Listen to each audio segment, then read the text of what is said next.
Hello everyone. Myself Professor Rutuja Zadav, Assistant Professor from Computer Engineering Department of KK Wag Institute of Engineering Education and Research, Nasik. Welcome to the e-lecture series on design and analysis of algorithms. This is the course of third year Computer Engineering semester 2. Okay, and this being the first lecture of the subject on the topic algorithm fundamentals, first let us get introduced ourselves to the subject called design and analysis of algorithms. So as the name suggests, design and analysis of algorithms. So in this subject we are going to design various algorithms using various algorithm design strategies. So depending on the problem type, you need to choose which algorithm strategy to be applied for designing a particular problem. Like there are various algorithm strategies like divide and conquer, greedy method, dynamic programming, branch and bound, backtracking, and so on. So depending on the problem type, we will choose one of the algorithm design strategy and we will be designing the algorithm for the given problem. Once the designing of an algorithm is done, we need to do analysis of the algorithm. Analysis can be in terms of two complexities, like what is the time complexity and what is the space complexity. So time complexity means the total execution time needed for executing a particular algorithm is called as time complexity, whereas space complexity is the amount of memory required for executing for executing a particular algorithm. In total overall, how much memory is needed, that is nothing but the space complexity. But here in this subject we are going to see a study, mostly our focus will be on time complexity. Okay, so in this subject basically we are going to study various algorithm design strategies and the analysis, and we will be finding out the efficient algorithm from it. Okay, so let us begin with the topic, that is algorithm fundamentals. So first, let us understand what is algorithm.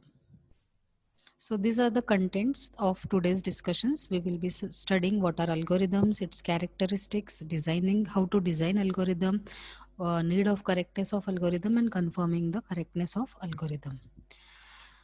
So let us begin. So what are algorithms?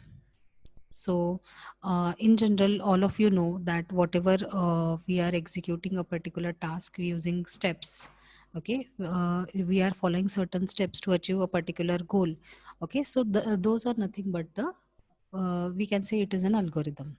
Okay, so set of instructions. So here is the definition. It is a finite set of instructions that, if followed, accomplishes a particular task. So this is the definition of the algorithm. Even in our day-to-day life, we carry out many tasks for which we follow certain steps. Like for doing a particular recipe, okay, we are following certain instructions, we are following certain steps. So that is also an algorithm. So whatever regular day-to-day activities that we carry out is nothing but an algorithm. Okay. So earlier we have seen how to write an algorithm. So in earlier we were writing in English statements the algorithm, that this is the step 1, step 2, so on. Okay. But now when you come to third year and study design and analysis of algorithms, from here we start writing the algorithms in the form of pseudocodes. Okay. So algorithm basically is a finite set of instructions that, if followed, accomplishes a particular task. Also, this is one more definition given below over here. So this is the definition from the book Corman. It states that an algorithm is any well-defined computational procedure that takes some values or set of values as input and produces some values or set of values as output.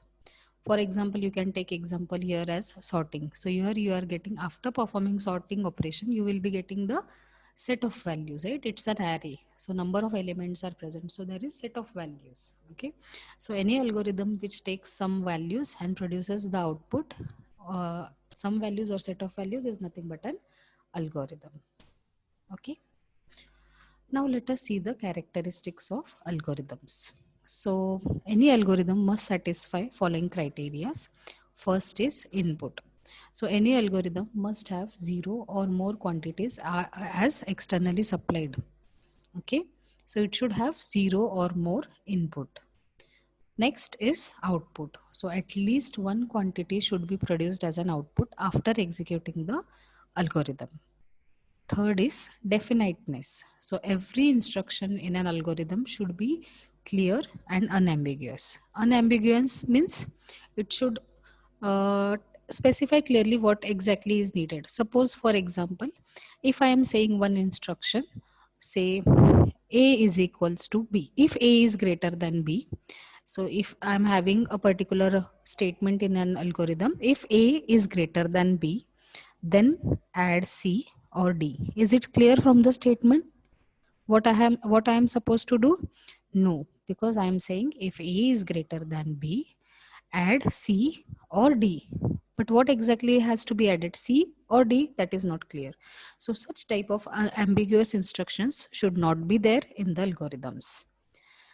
Next is finiteness. Finiteness, if we trace out the instructions of an algorithm, then for all the cases, the algorithm should terminate after finite number of steps. So from the name itself, it is clear finiteness means the algorithm should have finite number of steps. And after executing those finite number of steps, it should terminate. Fifth one is effectiveness. Here it is not seen. Fifth one is effectiveness. So every instruction must be basic, very basic, so that it can be carried out in principle by using a person using only a paper pencil method also. So every instruction should be basic so that we can manually also carry out what exactly it is. Okay, so we should be able to solve using paper pencil method. So these are the 5 criteria an algorithm should satisfy. I repeat: input, output, definiteness, finiteness, and effectiveness. Okay, now we have studied what is algorithm, what are its characteristics. Okay, now let us discuss about how to design an algorithm. So there are basically 3 steps involved for designing an algorithm. As you can see, the first step is statement of the problem or problem definition. So what do you understand by this problem definition? So understanding requirements of a particular problem is called as problem definition phase. Understanding this, the problem definition, what exactly the statement is nothing but the problem definition. For understanding, you can ask yourself some relevant questions like, do we understand the vocabulary used in the raw statement of the problem? Whatever the language is used in the problem statement, is it understandable? What information is given? What is to be found out? How to recognize a valid solution? What information is required to define the algorithm is missing? Is any part of the information worthless? What assumptions have been made? So these are certain questions that you can ask yourself in order to understand the problem. Okay, suppose if I say sort, the problem definition is sort the given elements. So are you able to understand the English language used in the statement? Have you understood the vocabulary used in the problem definition? Yes, it is sort the elements, but whether it has given you all the required information? No, elements are not given. How many elements to sort? That is not given. Which algorithm of sorting has to be used? Whether it is merge sort, quick sort, that is also not known. So understanding properly what is given or the statement of the problem is nothing but the problem definition. So you have to ask certain questions to yourself in order to understand completely the problem definition. Okay, once you have understood the problem definition, then the second step is development of a model. So in this step we are actually developing a mathematical model. So here also you ask yourself certain sample questions like, which mathematical structure seems best suited for the given problem? So depending on the problem, you can identify which mathematical structure can be best suited for this. Are there problems that have already been solved resembles this one? So whichever problems are solved like this earlier, we can take help of it. So are there any problems that have already solved which resembles this one? Then which algorithm strategy to be selected? So as I have said, in this subject we are going to study various algorithm design strategies, right? So which strategy a problem should select, whether it is divide and conquer, whether it is binary, whether it is greedy method, whether it is dynamic programming, whether it is branch and bound, whether it is backtracking. Okay, so depending on the problem type, you will select the algorithm design strategy. Suppose the given problem is of large size. Okay, so in that case, you can go for the divide and conquer strategy. That is, go on splitting the problem into halves and solve it and combine the solutions. If you want to find out the optimal solution, you can go for the greedy method. But if you are interested finding out first the feasible solutions and then the optimal solutions, in that case only you can go for greedy method. Dynamic programming, you can choose dynamic programming if you want directly the optimal solution. If you want the guaranteed optimal solution, you can go for dynamic programming. If you don't have any clue about the problem, how to solve it, then you can go for trial and error method, that is the backtracking. And if you are having certain clue related to the problem, then you can go for branch and bound technique. Okay, so depending on such problem types, you can choose the algorithm design strategy. Okay, then finally the third step is design of the algorithm. So it mainly depends on the model that you have chosen in the second step and the algorithm strategy that you have chosen in the second step. Then effectively algorithm can be chosen. You can design the algorithm in the third step. So these are the three steps that you need to follow while designing an algorithm. Next, now once you have designed an algorithm, what you need to do? You need to check the correctness, whether the algorithm written is correct or not. Why to check the correctness? What is the need of checking the correctness of algorithm? Or basically what is correctness? So the process of checking whether the algorithm computes the correct answer for all possible legal inputs is known as algorithm validation. Because you need to know na, whether for a particular input I'm getting the desired output or not. Okay, so this process of checking whether it is giving you the correct answer for all possible legal values is known as algorithm validation. So the purpose of checking correctness of an algorithm is to assure that this algorithm will work independently of the issues concerning the programming language it will be eventually written in. So it will give you a surety that in whichever language you write this algorithm, later on, once the algorithm is written, it needs to be converted into a program, right? So whichever language you are going to use for implementing it, so it should be independent, okay? And it should give you a surety that whichever programming language you are going to use, it is going to give you the correct results. And after proving correctness, after proving the correctness of algorithm, you can go for program proving and program verification phase. Okay, so that is why you need to see the correctness of algorithm. Okay, then next, once you have yes, so there is a need for proving the correctness of algorithm. So how to confirm but the correctness of an algorithm? So a common technique that is used for confirming the correctness of an algorithm is to use mathematical induction. So all of you might be knowing what mathematical induction is. This is the concept you have already studied in discrete structures in the second year. Okay, so this is one of the proof techniques, that is mathematical induction. Okay, so this is a common technique for confirming the correctness of an algorithm. Why? Why to use mathematical induction? Because an algorithm iterations provide you a natural sequence of steps needed for such proofs. Because in mathematical induction, we go for iteration, sequence of steps, right? First you prove for I is equals to 0, then I equal to 1, then for k plus 1, and so on. Okay, so these algorithms provide natural sequence of steps needed for such proofs. Okay.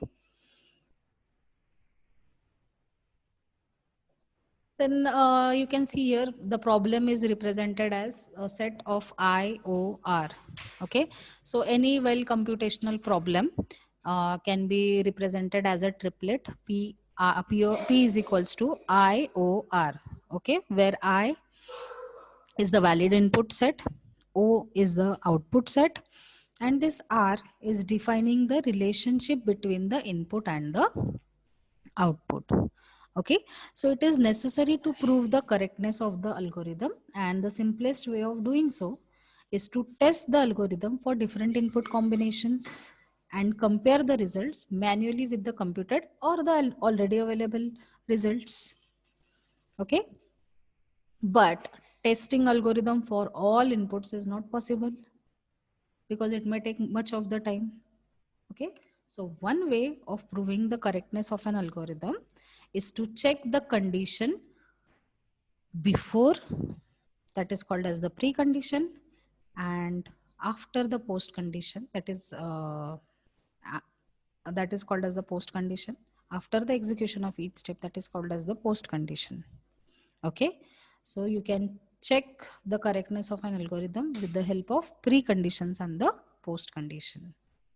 Okay, the algorithm is correct. You can say that the algorithm is correct only if the precondition is true, and then post condition must be true. Okay, so here most of the algorithms for real life problem often involves looping. So it involves so the correctness of such algorithm can be proved with the help of important property called loop invariant property. So let us see what is loop invariant property.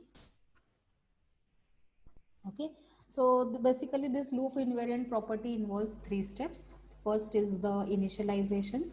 Okay, so these are the initialization means these are the conditions that are true prior the iteration of the loop. Before executing the loop. Okay, the conditions needs to be true, that is the initialization. Second is maintenance. So if the condition is true before the loop, it must be true before the next iteration too. Okay, so it is through the iterations. And finally, the termination. So on termination of the loop, the invariant gives us useful property that helps us to prove the correctness of an algorithm. Okay, so just keep in mind this correctness does not involve analysis of the algorithm. It is not giving you the analysis. It is simply telling you whether the algorithm is working correctly or not. All right, so let us see one example. So this is the algorithm. So as I have mentioned earlier, now the algorithms will be written in the form of pseudocode and not the English statements. So this is the sample. This is the sample algorithm for finding out the largest element from the n elements from the given array. Okay. So here you can see the algorithm int largest, int array of int n. So this is the n number of variables. This is the array where the elements will be stored.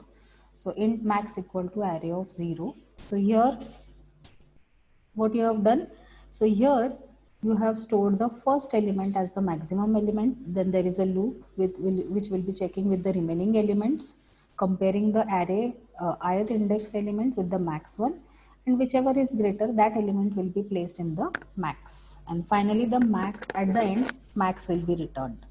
Okay, so what this max is, this is the maximum element or the largest element from the given array, right? So what will be the, if we compare with the steps, the initialization. Okay, so what is that initialization? Before the starting of the loop, the condition must hold true. So before, what we have done, max equal to array of 0. Okay, that means the first element we have made it as a max. So what is the precondition? That max element is the first element and I is equals to 0. Okay, so that is satisfied. Okay, so the loop invariant property holds before initialization, right? Then next is the maintenance. Now here in case of maintenance, it goes through the iteration. So for I is equals to 1, you are comparing that ith element with the max element. So at the first iteration, you are comparing the two elements. First is array of 0 and a of 0. So out of these two elements, you are finding out the maximum one. Okay, so loop invariant property is satisfied over here also, because at this instant of time, two elements are considered. Array of 0 is already in max and array of I, that is I is equals to 1 in this case. So among these two elements, you have found out the max element. So as the loop iterates further, At I is equals to 2, among the three elements you have found out which is the max one. At I, this loop will go on till I is equals to n. Okay, so you can see that the loop invariant properties hold in the attendance also in the consecutive iterations. And the loop terminates finally at I is equals to n. So at each iteration, so you are getting maximum element considering those number of elements. Okay. So in this manner, at I is equals to n, the loop will be terminated and you will be getting the final max element out of the n elements. Okay. So this is how you prove the correctness of an algorithm with the help of mathematical induction or the loop invariant property, initialization, maintenance and termination. Okay. So that is it for today's session.